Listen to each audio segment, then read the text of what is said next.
ಸಾವಿರಾರು ವರ್ಷಗಳ ಇತಿಹಾಸ ಇದೆ ಆ ಕುಂಭಮೇಳಕ್ಕೆ. ನೀವು ಬೇರೆ ಸಮಯದಲ್ಲಿ ಹೋದರೆ ನಿರ್ಜಲ ಪ್ರದೇಶ. ಕುಂಭಮೇಳ ಅನ್ನುವ ಬದಲು ನಾಗಮೇಳ ಅಂತ ಕರೀರಿ. ಈ ಕುಂಭಮೇಳಕ್ಕೆ ಹೋದರೆ ಇಡೀ ಭಾರತವನ್ನು ದರ್ಶನ ಮಾಡಿದ ಮಹಾಭಿಷೇಕ, ಮಹಾಮಂಗಳಾರತಿ ಈ ಥರದ್ದೆಲ್ಲ ಏನು ಇರಲ್ವ? ಅನುಸರಿಸಲೇಬೇಕಾದದ್ದು ಎರಡು. ಒಂದು, ತ್ರಿವೇಣಿ ಸಂಗಮದಲ್ಲಿ ಸ್ನಾನ. ಎರಡನೇದು, ಸಾಧು ಸಂತರ ಜೊತೆ ಒಂದಷ್ಟು ಸತ್ಸಂಗ, ಅಂದರೆ ಅವರನ್ನು ಭೇಟಿ ಮಾಡುವಂಥದ್ದು, ಆಶೀರ್ವಾದ ಪಡೆಯುವಂಥದ್ದು. ಸನಾತನ ಪರಂಪರೆಯ ಆರ್ಮಿ ಯಾರು ಅಂದರೆ ನಾಗಸಾಧು. ವೆಪನ್ಸು ಅವೆಲ್ಲ ಇಟ್ಕೊಂಡಿರ್ತಲ್ಲ ಗುರುಗಳು, ಹೇಗೆ ಅಂತವೆಲ್ಲ? ಶಾಸ್ತ್ರಾಭ್ಯಾಸ ಎಷ್ಟು ಮಾಡ್ತಾರೋ ಅದಕ್ಕಿಂತ ಹೆಚ್ಚು ಶಸ್ತ್ರಾಭ್ಯಾಸವನ್ನು ಮಾಡ್ತಾರೆ. ಅವರ ಗುರಿ ಒಂದೇ ಒಂದು, ಸನಾತನ ಪರಂಪರೆಯ ರಕ್ಷಣೆ. ಅವ್ರಿಗೆ ಏನು ಕ್ರೇಜ್ ಇದೆ ಅದನ್ನು ಬಳಸ್ತಾರೆ. ಈಗ ತುಂಬ ಚಿನ್ನ ಹಾಕೋಬೇಕು ಅನ್ನಿಸ್ತಾ ಹಾಕೊಳ್ತಾರೆ. ನಾಗ ಸಾಧುಗಳು ಅಘೋರಿಗಳು ಒಟ್ಟಿಗೆ ಇರಲ್ಲ. ಅವರು ಮದ್ಯವನ್ನು ಬಳಸ್ತಾರೆ, ಸೆಕ್ಸ್ ಅನ್ನು ಅವರು ಇಟ್ಕೊಳ್ತಾರೆ. ನಮಸ್ಕಾರ. 144 ವರ್ಷಗಳಿಗೆ ಒಮ್ಮೆ ಮಾತ್ರ ನಡೆಯುವಂಥ ಮಹಾಕುಂಭಮೇಳ ನಡೀತಾ ಇದೆ.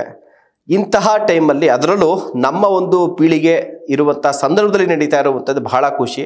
ಮುಂದಿನ ಮಹಾಕುಂಭಮೇಳದ ವೇಳೆಗೆ ನಾವು ಇರಲ್ಲ, ಬಹುಶಃ ನಮ್ಮ ಮಕ್ಕಳಿಗೂ ಕೂಡ ಅದು ನೋಡುವಂಥ ಅವಕಾಶ ಸಿಗೋದಿಲ್ಲ. ಸೊ ಇಂತಹ ಒಂದು ಪುಣ್ಯದ ಕಾರ್ಯಕ್ರಮಕ್ಕೆ ನಾವೆಲ್ಲ ಸಾಕ್ಷಿ ಆಗ್ತಾ ಇರುವಂಥ ಸಂದರ್ಭದಲ್ಲಿ ಸಾಕಷ್ಟು ಜನರಿಗೆ ಒಂದಷ್ಟು ಪ್ರಶ್ನೆಗಳಿದೆ. ಮಹಾಕುಂಭಮೇಳ ಅಂತಂದರೆ ಏನು? ಯಾಕೋಸ್ಕರ ನಡೆಯುತ್ತೆ? ಯಾಕಲ್ಲೆಲ್ಲ ಅಷ್ಟೊಂದು ಜನ, ನಾವೆಲ್ಲರೂ ಯಾವತ್ತೂ ನೋಡಿರೋದಂತಹ ಸಾಧುಗಳು, ಅಘೋರಿಗಳು, ಬಾಬಾಗಳು ಇವರೆಲ್ಲ ಯಾಕೆ ಇಲ್ಲಿಗೆ ಬಂದಿದ್ದಾರೆ? ಅವರೆಲ್ಲ ಸೇರಿ ಒಂದು ಕಡೆ ಸೇರುವಂಥ ಜಾಗಕ್ಕೆ ಕುಂಭಮೇಳ ಅಂತಾರ? ಇದು ಶುರುವಾಗಿದ್ದಾದರೂ ಹೇಗೆ? ಹೀಗೆ ಸಾಕಷ್ಟು ಪ್ರಶ್ನೆಗಳಿದೆ. ಸಾಕಷ್ಟು ಮಾಧ್ಯಮಗಳಲ್ಲಿ, ಸಾಕಷ್ಟು ಒಂದು ಸೋಷಿಯಲ್ ಮೀಡಿಯಾ ಪ್ಲಾಟ್ಫಾರ್ಮ್ ಅವ್ರದ್ದೇ ಆದಂಥ ಒಂದು ವ್ಯಾಖ್ಯಾನಗಳು, ಅವ್ರಿಗೆ ಗೊತ್ತಿರೋಂಥದ್ದೆಲ್ಲ ಹೇಳ್ತಾ ಇರ್ತಾರೆ. ಆದರೆ ಕಂಪ್ಲೀಟಾಗಿ ಒಂದು ಇತಿಹಾಸ, ಹೇಗೆ ಇದು ಶುರುವಾಯಿತು, ಏನೆಲ್ಲ ಆಚರಣೆಗಳಿರ್ತವೆ, ಅದಕ್ಕಿರುವಂಥ ವೈಶಿಷ್ಟ್ಯತೆ ಏನು, ಯಾಕೆ ಜೀವನದಲ್ಲಿ ಒಂದ್ಸಲಿ ಆದರೂ ಕೂಡ ಈ ಕುಂಭಮೇಳಕ್ಕೆ ಜನ ಹೋಗಬೇಕು ಅನ್ನುವಂಥದ್ದಕ್ಕೆ ಎಲ್ಲ ಒಂದು ಮಾಹಿತಿಯನ್ನು ತಿಳಿಸ್ಕೊಡೋದಕ್ಕೆ ನಮ್ಮ ಜೊತೆಗೆ ಉಪಾಸನಾ ಫೌಂಡೇಶನ್ನ ಸಂಸ್ಥಾಪಕರಾದಂಥ ಸದ್ಗುರು ಶ್ರೀ ರಾಮ ನಮ್ಮ ಜೊತೆಗೆ ಇದ್ದಾರೆ. ಗುರುಗಳೇ ನಮಸ್ತೆ. ನಮಸ್ಕಾರ ಗುರುಗಳೇ. ಈಗ ನಮ್ಮಂತ ಈಗಿನ ಯುವ ಪೀಳಿಗೆಗೆ ನಾವೆಲ್ಲ ಒಂಥರ ತುಂಬ ಪುಣ್ಯ ಮಾಡಿದ್ದೀವಿ. ಈ ಟೈಮಲ್ಲೇ ನಾವಿರುವಂಥ ಶತಮಾನದಲ್ಲಿ ನಡೀತಾ ಇದೆ ಅನ್ನುವಂಥದ್ದು. ಮುಂದೆ ನಮ್ಮ ಮಕ್ಕಳು ಕೂಡ ಅದನ್ನು ನೋಡೋಕ್ಕಾಗಲ್ಲ ಮಹಾಕುಂಭಮೇಳನ. ಒಂದು ಬೇಸಿಕ್ ಪ್ರಶ್ನೆ ಇದೆ, ಕುಂಭಮೇಳ ಅಂದರೆ ಏನು ಅನ್ನುವಂಥದ್ದು. ಏನು ಹೇಳ್ತೀರಿ ಗುರುಗಳೇ? ನೋಡಿ, ಕುಂಭಮೇಳ ಅನ್ನುವಂಥದ್ದು ಏನಿದೆ, ನಮ್ಮ ಸಾವಿರಾರು ವರ್ಷಗಳ ಇತಿಹಾಸ ಇದೆ ಆ ಕುಂಭಮೇಳಕ್ಕೆ. ಬಹುಶಃ ಹಿಂದೆ ಬೇರೆ ಬೇರೆ ಹೆಸರುಗಳಿಂದ ಕರೆದಿರಬಹುದು. ಆದರೆ 4 ಜಾಗಗಳಲ್ಲಿ, ವಿಶೇಷವಾಗಿ ಭಾರತದ 4 ಜಾಗಗಳು, ಅದರಲ್ಲಿ ಹರಿದ್ವಾರ, ಉಜ್ಜಯಿನಿ, ನಾಸಿಕ್ ಮತ್ತು ಈಗ ನಡೀತಾ ಇರುವಂಥ ಪ್ರಯಾಗರಾಜ ಅನ್ನುವಂಥ ಜಾಗ ಏನಿದೆ, ಪ್ರಯಾಗ್ನಲ್ಲಿ, ಈ 4 ಜಾಗಗಳಲ್ಲಿ ನಮ್ಮ ಪುರಾಣಗಳ ಪ್ರಕಾರ ಅಸುರರು, ದಾನವರು ಮತ್ತು ದೇವತೆಗಳು ಸೇರಿ ನಾವು ಸಾಯಲೇಬಾರ್ದು. ಹಾಗಾಗಿ ನಾವೇನು ಮಾಡಬೇಕು ಅಂತ ಹೊರಟಾಗ ತುಂಬ ಕಥೆಗಳಿದೆ ಅದಕ್ಕೆ. ಅದರಲ್ಲಿ ಒಂದು ವಿಶೇಷವಾದ ಕತೆ ಅಮೃತ ಮಥನದ ಕತೆ. ಆ ಅಮೃತವನ್ನು ಮತಿಸಿದಾಗ ಅಮೃತ ಸಿಕ್ತು. ಅದು ಬೇರೆ ಬೇರೆ ತುಂಬ ವಿಷಯಗಳು ಸಿಕ್ತು. ಅದು ಐರಾವತ ಇರಬಹುದು, ಕಲ್ಪವೃಕ್ಷ ಇರಬಹುದು, ಲಕ್ಷ್ಮಿ ಇರಬಹುದು, ಎಲ್ಲವೂ ಬಂದ್ರು. ಕೊನೆಗೆ ಸಿಕ್ಕಿದ್ದು ಅಮೃತ. ಈ ಅಮೃತ ಸಿಕ್ಕಿದಾಗ ದೇವತೆಗಳಿಗೆ ಒಂದಾಯ್ತು, ಇದುವರೆಗೆ ಏನೂ ಇಲ್ಲದೆ ಅಸುರರು, ದಾನವರು ನಮ್ಮ ಮೇಲೆ ದಾಳಿ ಮಾಡ್ತಾ ಇದ್ದಾರೆ. ಇನ್ನು ಈ ಅಮೃತವೂ ಸಿಕ್ಕಿದ್ರೆ ಅವರು ಸಾಯುವುದೇ ಇಲ್ಲ ಅಂತ ಆದ್ರೆ ಅವರ ಕಾಟ, ಮತ್ತು ಅದು ಸಾಮಾನ್ಯರಿಗೂ ಕೂಡ, ಸಾಮಾನ್ಯ ಸಾಧಕನಿಗೂ ಇವರಿಂದ ಎಷ್ಟು ತೊಂದರೆ ಆಗಬಹುದು ಅನ್ನೋ ಕಾರಣಕ್ಕೋಸ್ಕರವಾಗಿ ಅವರಿಗೆ ಸಿಗದೆ ಇರೋ ಹಾಗೆ ಶ್ರೀಮನ್ನಾರಾಯಣ ಮೋಹಿನಿ ಅವತಾರದಲ್ಲಿ ಆ ಅಮೃತವನ್ನು ಬಡಿಸಬೇಕಾದ್ರೆ, ದೇವತೆಗಳಿಗೆ ಬಡಿಸಬೇಕಾದ್ರೆ ಅಮೃತ, ಇವ್ರಿಗೆ ಬಡಿಸಬೇಕಾದ್ರೆ ವಿಷವನ್ನ ಬರೋ ಹಾಗೆ ಬಡಿಸ್ತಾ ಇರ್ತಾರೆ. ಆದ್ರೆ ಇದನ್ನು ನೋಡಿ ಅಸುರರು ನಮಗೂ ಪಡಿಬೇಕು ಅಂತೆಲ್ಲ ಸ್ವಲ್ಪ ಅಲ್ಲಿ ಘರ್ಷಣೆ ಆಗಿ ಅದನ್ನು ಒತ್ಕೊಂಡು ಓಡೋ ಸಂದರ್ಭದಲ್ಲಿ ಬಿದ್ದಂತ 4 ಜಾಗದಲ್ಲಿ ಅಮೃತದ ಹನಿಗಳು ಬಿತ್ತು. ಆ ಬಿದ್ದಂತ ಜಾಗಕ್ಕೆ ಈ 4 ಜಾಗಗಳು, ಹರಿದ್ವಾರ, ನಾಸಿಕ, ಉಜ್ಜಯಿನಿ ಮತ್ತು ಪ್ರಯಾಗ, ಈ 4 ಜಾಗಗಳಲ್ಲಿ 12 ವರ್ಷಕ್ಕೊಮ್ಮೆ, ಆಯಾಯ ಜಾಗಗಳಲ್ಲಿ 12 ವರ್ಷಕ್ಕೊಮ್ಮೆ ಈ ಕುಂಭಮೇಳ ಅನ್ನುವಂಥದ್ದು ನಡೀತದೆ. ಹರಿದ್ವಾರದಲ್ಲಿ 12 ವರ್ಷಕ್ಕೊಮ್ಮೆ, ಪ್ರಯಾಗರಾಜದಲ್ಲಿ 12 ವರ್ಷಕ್ಕೊಮ್ಮೆ, ಉಜ್ಜಯಿನಿನಲ್ಲಿ 12 ವರ್ಷಕ್ಕೊಮ್ಮೆ, ಹಾಗೆ ನಾಸಿಕ್ನಲ್ಲಿ. ಆದರೆ ಅತ್ಯಂತ ಪ್ರಚಲಿತವಾಗಿರುವಂಥದ್ದು 2, ಒಂದು ಪ್ರಯಾಗ, ಇನ್ನೊಂದು ಹರಿದ್ವಾರ. ಮತ್ತು ಇಲ್ಲಿ ಮಾತ್ರವೇ 6 ವರ್ಷಕ್ಕೊಂದ್ಸರಿ ಅರ್ಧ ಕುಂಭಮೇಳ ಅಂತ ಕೂಡ ನಡೀತಿದೆ. ಅದರಲ್ಲೂ ಪ್ರಯಾಗರಾಜದಲ್ಲಂತೂ 6 ವರ್ಷಕ್ಕೊಮ್ಮೆ ಅರ್ಧ ಕುಂಭಮೇಳ ಕೂಡ ನಡೀತಿದೆ. ಇದಲ್ಲದೆ ಪ್ರತಿ ವರ್ಷ ಮಾಘ ಸ್ನಾನ ಅನ್ನೋದು ಉತ್ತರ ಭಾರತದವರಿಗೆ ಅತ್ಯಂತ ವಿಶೇಷವಾದದ್ದು. ಈ ಮಾಘ ಮಾಸದಲ್ಲಿ ಸಂಕ್ರಾಂತಿ ಇರ್ಬೋದು, ಈಗ ಅಮಾವಾಸ್ಯೆ ಇರ್ಬೋದು, ಹುಣ್ಣಿಮೆ ಇರ್ಬೋದು, ನೀವು ಕುಂಭಮೇಳ ಇಲ್ಲದೆ ಹೋದ್ರು ಪ್ರತಿ ವರ್ಷ ಅಲ್ಲಿ ಲಕ್ಷಾಂತರ ಜನ ಸೇರಿ ಸ್ನಾನಕ್ಕೋಸ್ಕರವೇ ಸೇರ್ತಾರೆ. ಆಯಾಯ ಶಾಹಿ ಸ್ನಾನ ಅಥವಾ ಪುಣ್ಯ ಸ್ನಾನಗಳಲ್ಲಿ ಸೇರ್ತಾರೆ. ಆದರೆ ಆ ಗ್ರಹ ಗತಿಗಳ, ಮಕರ ರಾಶಿಗೆ ಒಂದು ಗ್ರಹ ಗತಿಗಳ ಒಂದು ಸಂಗಮದ ಸಮಯದಲ್ಲಿ ನಡೆಯುವಂಥದ್ದು ಈ ಕುಂಭಮೇಳ. ಈ 4 ಜಾಗಗಳಿಗೆ ಹೋಲಿಸಿದಾಗ ಪ್ರತಿ 3 ವರ್ಷಕ್ಕೊಮ್ಮೆ ಒಂದಲ್ಲ ಒಂದು ಜಾಗದಲ್ಲಿ ಈ ಕುಂಭಮೇಳ ನಡೀತಾ ಇರ್ತದೆ. ಈ ಕುಂಭಮೇಳ ನಡೆಯುವಂಥದ್ದು ವಿಶೇಷತೆ ಏನು? ಸಾಮಾನ್ಯರು ಭಾಗವಹಿಸ್ತಾರೆ, ಆದರೆ ಪ್ರಪಂಚದಾದ್ಯಂತ, ಕೇವಲ ಭಾರತವಲ್ಲ, ಪ್ರಪಂಚದಾದ್ಯಂತ ಯಾರು ಈ ಸನಾತನ ಪರಂಪರೆಯಲ್ಲಿ ನಡೀತಾ ಇದ್ದಾರೋ, ಈ ಸನಾತನ ಪರಂಪರೆಯ ಅನುಷ್ಠಾನಗಳನ್ನು ಯಾರ್ಯಾರು ಸಾಧು ಸಂತರು ಮಾಡ್ತಾ ಇದ್ದಾರೋ ಅವರು ಎಲ್ಲರೂ ಕೂಡ ಒಂದು ಜಾಗದಲ್ಲಿ ಸಂಗಮಿಸುವ ಜಾಗ. ಹಾಗಾಗಿ ಕುಂಭಮೇಳ ಅನ್ನುವಂಥದ್ದು ಅತ್ಯಂತ ವಿಶೇಷವಾದದ್ದು, ವಿಶಿಷ್ಟವಾದದ್ದು. ಇವತ್ತಿಗಂತೂ ಇಡೀ ಪ್ರಪಂಚದ ಜನ ಆ ಕುಂಭಮೇಳವನ್ನು ನೋಡಬೇಕು, ಆ ಶಾಹಿ ಸ್ನಾನ, ಪುಣ್ಯ ಸ್ನಾನವನ್ನು ಮಾಡಬೇಕು ಅಂತ ಒಂದು ಶಾಹಿ ಸ್ನಾನಕ್ಕೆ ನಾವು ಹಿಂದೆ 2010ರಲ್ಲಿ ಹರಿದ್ವಾರದಲ್ಲಿ ಮಹಾಕುಂಭಮೇಳ ಆದಾಗ ಹೋಗಿದ್ವು. 2013ರಲ್ಲಿ ಇದೇ ಪ್ರಯಾಗದಲ್ಲಿ ಮಹಾಕುಂಭಮೇಳ ಆದಾಗ ಹೋಗಿದ್ವು. ವಾರಗಟ್ಟಲೆ ಅಲ್ಲೇ ನಾವು ಇದ್ವು. ಆ ಸಮಯದಲ್ಲಿ, ಆ ಟೈಮ್ನಲ್ಲಿ ಒಂದು ಶಾಹಿ ಸ್ನಾನಕ್ಕೆ 1 ಕೋಟಿ 2 ಕೋಟಿ ಜನ ಸೇರ್ತಾ ಇದ್ರು. ಈಗಂತೂ ಅದು 4 ಕೋಟಿ 5 ಕೋಟಿ ಜನಗಳಿಗೆ ಹೋಗಿದೆ. ಅಂದರೆ ಜನಕ್ಕೆ ಇವತ್ತು ಕುಂಭಮೇಳ ಅಂದರೆ ಅತ್ಯಂತ ವಿಶಿಷ್ಟವಾದದ್ದು ಮತ್ತು ಪ್ರತಿಯೊಬ್ಬರು ಭಾಗವಹಿಸಲೇಬೇಕು ಅಂತ ಇಡೀ ಪ್ರಪಂಚದಿಂದ, ಕೇವಲ ಭಾರತದಷ್ಟೇ ಅಲ್ಲದೆ ಪ್ರಪಂಚದಾದ್ಯಂತದಿಂದ ಜನಗಳು ಭಾಗವಹಿಸ್ತಾ ಇದ್ದಾರೆ. ಮತ್ತು ನಾ ಹೇಳೋದು, ಪ್ರತಿಯೊಬ್ಬರು ಒಮ್ಮೆನಾದರೂ, ಒಂದು ದಿನವಾದರೂ ಆ ಶಾಹಿ ಸ್ನಾನಕ್ಕೆ ಅಥವಾ ಬೇರೆ ಸಮಯದಲ್ಲಿ ಕುಂಭಮೇಳಕ್ಕೆ ಹೋಗಬೇಕು. ಯಾಕೆಂದರೆ ಇಡೀ ಪ್ರಪಂಚದ ಎಲ್ಲ ಸಾಧು ಸಂತರು ಯಾವುದ್ಯಾವುದೋ ಮೂಲೆಯ ಹಳ್ಳಿಯಲ್ಲಿ, ಕುಗ್ರಾಮದಲ್ಲಿ ಕೂಡ ಸಾಧನೆ ಮಾಡಿಕೊಂಡಿರುವಂಥ ಒಬ್ಬ ಸಾಮಾನ್ಯ ಸಂತ ಕೂಡ ಆ ಕುಂಭಮೇಳದಲ್ಲಿ ಭಾಗವಹಿಸಬೇಕು ಅಂತ ಬರ್ತಾರೆ.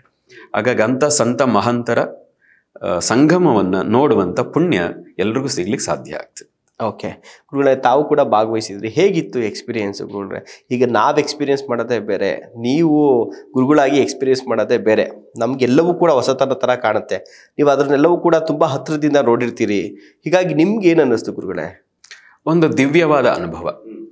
ನೀವು ಈ ನಗರಗಳಲ್ಲಿ ಹೋದರೆ ಕೇವಲ ಭೋಗ, ಇನ್ನೊಬ್ಬರ ಪೈಪೋಟಿ, ಇವುಗಳೇ ಕಾಣಿಸ್ತವೆ. ಆದರೆ ಕುಂಭಮೇಳ ನೋಡಿ, ವಿಶೇಷ ಏನು ಅಂದರೆ, ನೀವು ಬೇರೆ ಸಮಯದಲ್ಲಿ ಹೋದರೆ ಒಂದು ನಿರ್ಜಲ ಪ್ರದೇಶ, ಅದು ಒಂದು ನದಿ ಹರಿತಾ ಇರ್ತದೆ, ಗಂಗೆ ಅಥವಾ ಶಿಪ್ರಾ ಅಥವಾ ಗೋದಾವರಿ ಹರಿತಾ ಇರುವಂಥ ಜಾಗಗಳು.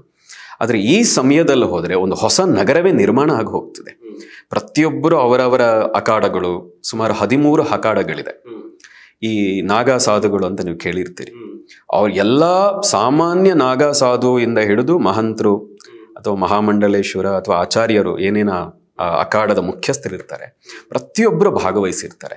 ಅವರ ಎಲ್ಲರ ಆಶ್ರಮಗಳು ಅಲ್ಲಿ ತಾತ್ಕಾಲಿಕ ಆಶ್ರಮಗಳು, ಸುಮಾರು 45-48 ದಿನಗಳ ಆಶ್ರಮಗಳು, ತಾತ್ಕಾಲಿಕವಾದಂಥ ಆದರೆ ಅಷ್ಟೇ ವೈಭವದಿಂದ ಇರುವಂಥ ಆಶ್ರಮಗಳು ನಿರ್ಮಾಣ ಆಗಿರ್ತವೆ. ಮತ್ತು ನೀವು ಯಾವುದೇ ರಸ್ತೆಯಲ್ಲಿ ಹೋದರೂ ಕೂಡ ಒಬ್ಬ ಸನ್ಯಾಸಿ ಸಿಗ್ತಾರೆ, ನಾಗಸಾಧುಗಳು ಸಿಗ್ತಾರೆ, ಮಹಂತರು ಸಿಗ್ತಾರೆ. ನಿಮಗೊಂದು ವಿಶೇಷ ಅನುಭವ. ಇಲ್ಲೆಲ್ಲ ಕೇವಲ ಕೋಟು ಬೂಟು ಕಾರ್ಗಳೇ ಸಿಗ್ತಾ ಇರ್ತವೆ. ಆದರೆ ಅಲ್ಲಿ ನೀವು ಹೋದರೆ ಕೇವಲ ಸಾಧು ಸಂತರು, ಕೇವಲ ಆಧ್ಯಾತ್ಮಿಕವಾದಂಥ ಅನುಭೂತಿ ಆಗುವಂಥ ಕ್ಷಣಗಳೇ ಇರ್ತವೆ. ಹಾಗಾಗಿ ಒಂದು ವಿಶೇಷವಾದಂಥ ಅನುಭವ.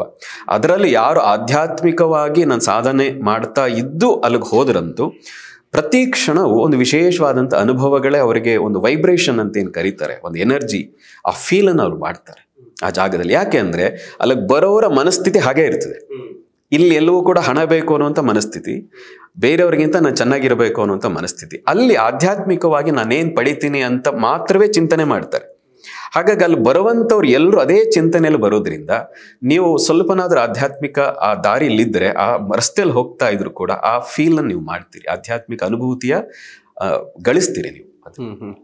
ಗುರುಗಳೇ, ಈಗ ನಾಗಾ ಸಾಧುಗಳು, ಅಗೋರಿಗಳು ಅವರೆಲ್ಲ ಈ ಸ್ನಾನ ಅನ್ನುವಂಥ ಕಾನ್ಸೆಪ್ಟಿಂದ ಸ್ವಲ್ಪ ಅದನ್ನು ಬೇರೆ ರೀತಿಯಾಗಿ ನೋಡ್ತಾರೆ. ಅವರ ಕಾನ್ಸೆಪ್ಟ್ ಏನು ಅಂತಂದರೆ, ತಾವು ಯಾವುದೋ ಒಂದು ಇಂಟರ್ವ್ಯೂನಲ್ಲಿ ನೀವೇ ಸುಮಾರು ಸಲ ನಾನು ನೋಡಿದಾಗ ಹೇಳಿರ್ತೀನಿ, ಈಗ ಬಟ್ಟೆ ಅನ್ನುವಂಥದ್ದು ಲೈಕ್ ಕಾವ್ಯ ಆಗಲಿ ಶ್ವೇತವನ್ನು ನಾವು ಮನಸ್ಸಿಗೆ ಹಾಕಬೇಕು, ದೇಹಕ್ಕಲ್ಲ ಅಂತೇಳಿ. ಅವರು ಕೂಡ ಅಷ್ಟೇ ದೇಹದ ಸ್ಥಾನದ ಬಗ್ಗೆ ಅವರು ಜಾಸ್ತಿ ತಲೆ ಕೆಡಿಸ್ಕೊಂಡು ಮನಸ್ಸಿನ ಸ್ಥಾನದ ಬಗ್ಗೆ ಯೋಚನೆ ಮಾಡ್ತಾರೆ.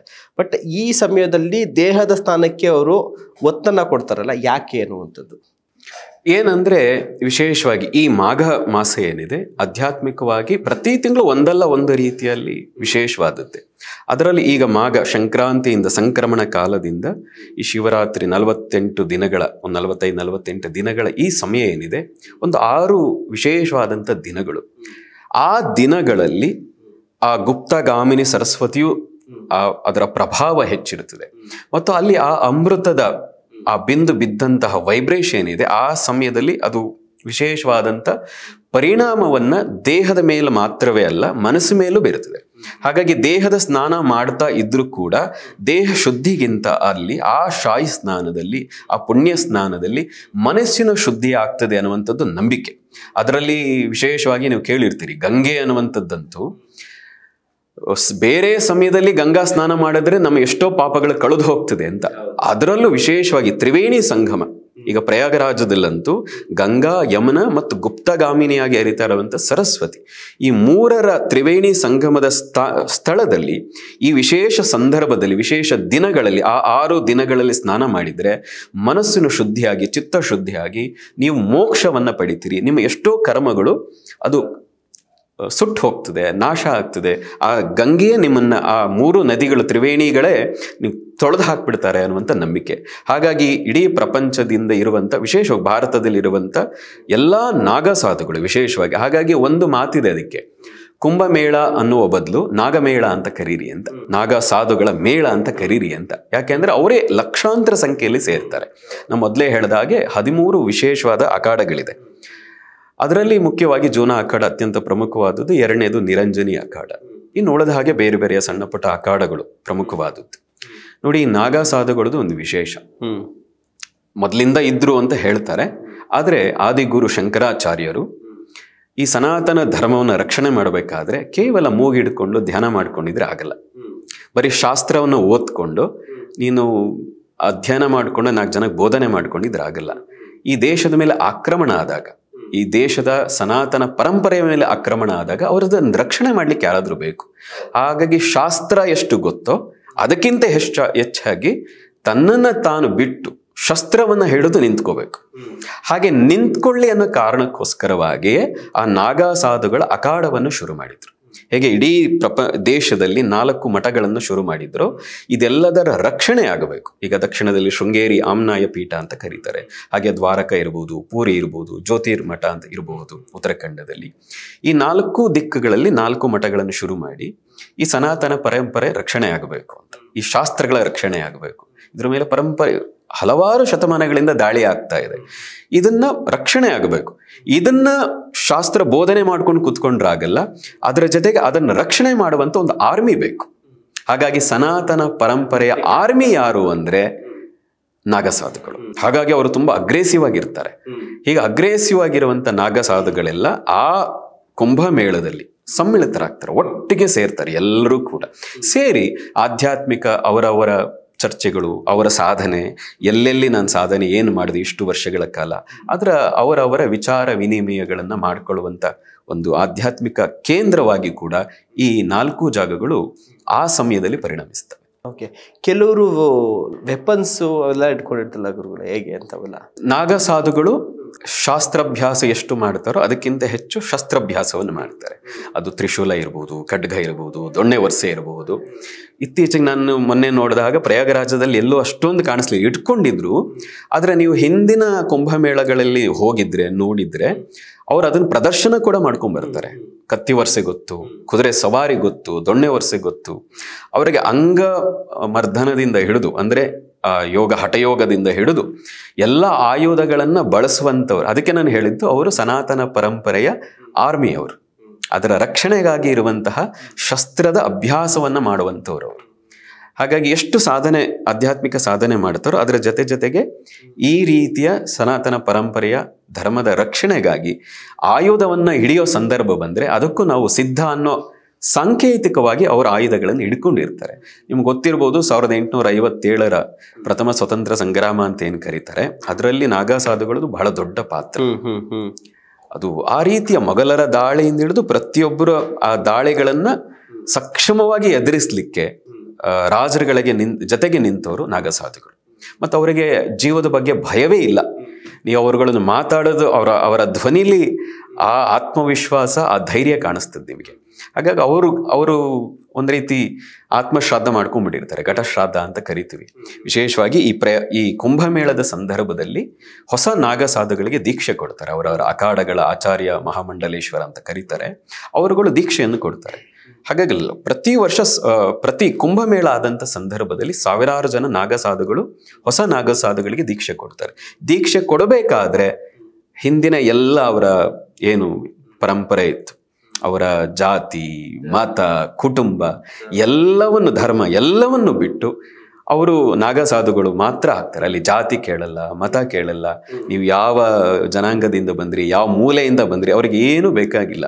ಎಲ್ಲನ್ನು ತೊರೆದು ಅಲ್ಲಿ ಬಂದರೆ ಅವರಿಗೆ ನಾಗಾ ಸಾಧುಗಳು ಅಂತ ಅದಕ್ಕೆ ಪರೀಕ್ಷೆ ಎಲ್ಲ ಮಾಡ್ತಾರೆ. ಅವರದೇ ಆದಂಥ ವಿಧಾನಗಳಿದೆ. ಅದರ ಮೂಲಕ ಬಂದು ಪರೀಕ್ಷೆಯಿಂದ ಗೆದ್ದವರು ನಾಗಾ ಸಾಧುಗಳನ್ನು ದೀಕ್ಷೆ ಪಡೆದ್ರೆ ಅವ್ರಿಗೆ ಇನ್ನು ಜೀವನದ ಬಗ್ಗೆ ಆಸಕ್ತಿ ಹೋಯಿತು ಅಂತ ಅರ್ಥ. ಇನ್ನು ಕೇವಲ ಶಾಸ್ತ್ರ ಇದೆಲ್ಲರ ಬಗ್ಗೆ ಮಾತ್ರ ಅವ್ರು ಯೋಚನೆ ಮಾಡ್ತಾರೆ. ಲೌಕಿಕ ಜೀವನದಿಂದ ಅಲೌಕಿಕ ಜೀವನಕ್ಕೆ ಪೂರ್ಣವಾಗಿ ತೊಡಗ್ತಾರೆ. ನಾವು ಗುರುಗಳ ವೆಪನ್ಸ್ ಎಲ್ಲ ನೋಡಿದಾಗ ನಾವು ಅನ್ಕೊಂಡಿದ್ದು ಇವರು ಈ ಗುಹೆಗಳು, ಈ ಬಲೆ ಏಕಾಂಗಿಯಾಗಿ ಒಬ್ಬೊಬ್ಬರೇ ಇರ್ತಾರಲ್ಲ, ಅಲ್ಲೇನಾದ್ರು ಪ್ರಾಣಿಗಳು ಬಂದಾಗ ಅವರಿಂದ ರಕ್ಷಣೆಗೋಸ್ಕರ ಇದನ್ನ ಇಟ್ಕೊಂಡಿದ್ದಾರೆ ಅಂತ ನಾವು ಅನ್ಕೊಂಡಿದ್ದೆವು ಗುರುಗಳ. ಅದು ಯಾವಾಗ್ಲೂ ಒಂದು ದಂಡ ಅಥವಾ ಅವರು ಚಿಮಟೆ ಇಟ್ಕೊಳ್ತಾರೆ. ಯಾವಾಗ್ಲೂ ಅದನ್ನ ಆ ಚಿಮಟೆ ಇಟ್ಕೊಂಡಿರ್ತಾರೆ ಅಥವಾ ದಂಡ ಇಟ್ಕೊಂಡಿರ್ತಾರೆ. ಇದು ನೀವು ಹೇಳೋ ಹಾಗೆ ಯಾವುದೋ ಕಾಡು, ಗುಹೆ ಇಂಥ ಪ್ರದೇಶಗಳಲ್ಲಿ ಹೋದಾಗ ಆ ಪ್ರಾಣಿಗಳಿಂದ ರಕ್ಷಣೆಗೆ.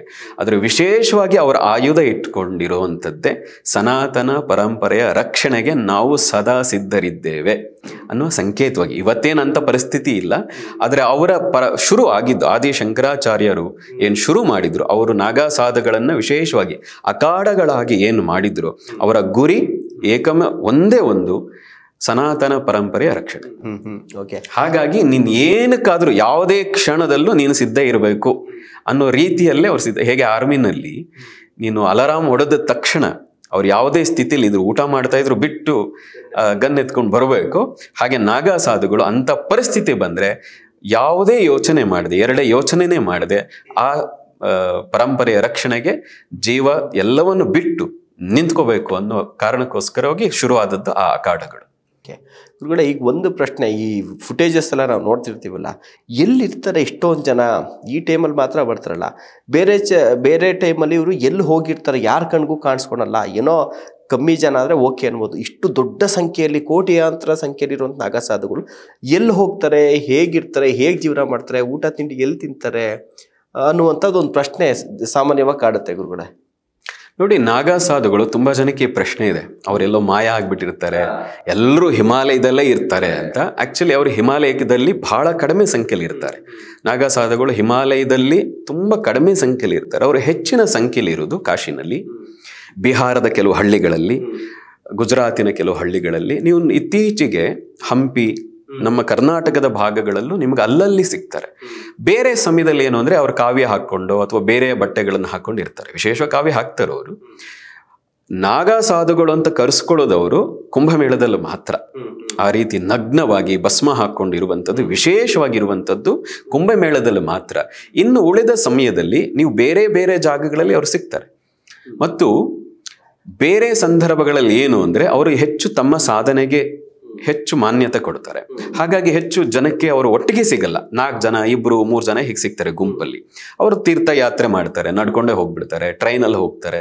ನೀವು ಟ್ರೈನಲ್ಲಿ, ಉತ್ತರ ಭಾರತದ ಟ್ರೈನಲ್ಲಿ ಹೋಗ್ಬೇಕಾದ್ರೆ ನಿಮ್ಗೆ ಸಿಗ್ತಾರೆ ನಾಗಾ ಸಾಧುಗಳು.